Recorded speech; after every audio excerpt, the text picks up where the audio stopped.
Actes chapitre 12. Vers ce temps-là, le roi Hérode fit arrêter quelques membres de l'Église pour les maltraiter. Il fit mourir par le glaive Jacques, frère de Jean. Voyant que cela était agréable aux Juifs, il ordonna encore l'arrestation de Pierre. C'était pendant les jours des Azymes.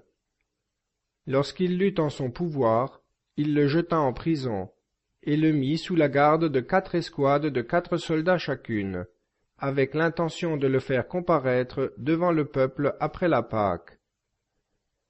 Pendant que Pierre était ainsi gardé dans la prison, l'Église ne cessait d'adresser pour lui des prières à Dieu.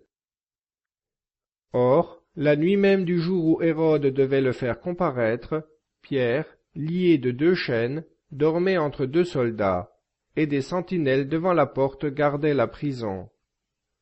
Tout à coup survint un ange du Seigneur, et une lumière resplendit dans la prison. L'ange, frappant Pierre au côté, le réveilla en disant « Lève-toi promptement !» Et les chaînes tombèrent de ses mains.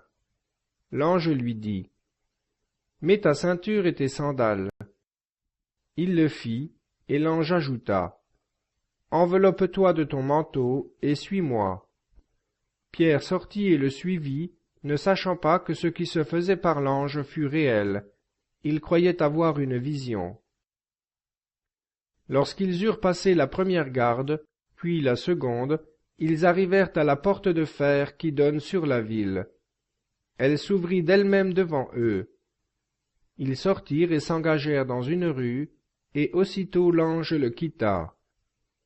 Alors revenu à lui-même, Pierre se dit « Je vois maintenant que le Seigneur a réellement envoyé son ange et qu'il m'a délivré de la main d'Hérode et de tout ce qu'attendait le peuple juif. » Après un moment de réflexion, il se dirigea vers la maison de Marie, la mère de Jean, surnommée Marc, où une nombreuse assemblée était en prière.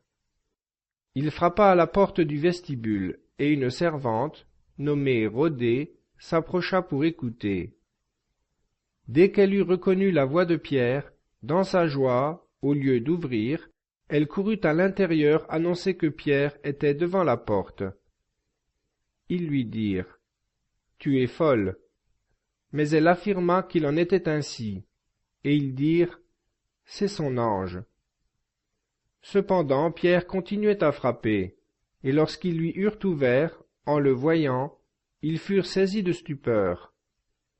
Mais Pierre, leur ayant fait de la main signe de se taire, leur raconta comment le Seigneur l'avait tiré de la prison, et il ajouta « Allez porter cette nouvelle à Jacques et aux frères. » Puis il sortit et s'en alla dans un autre lieu.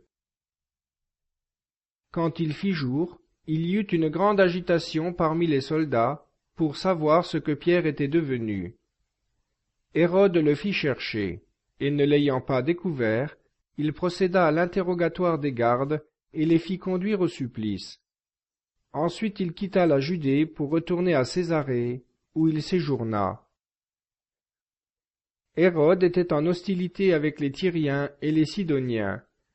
Ceux-ci vinrent ensemble le trouver, et ayant gagné Blastus, son chambellan, ils lui demandèrent la paix, parce que leur pays tirait sa subsistance des terres du roi.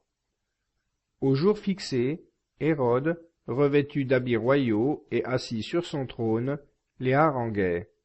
Et le peuple s'écria « C'est la voix d'un Dieu, et non d'un homme !»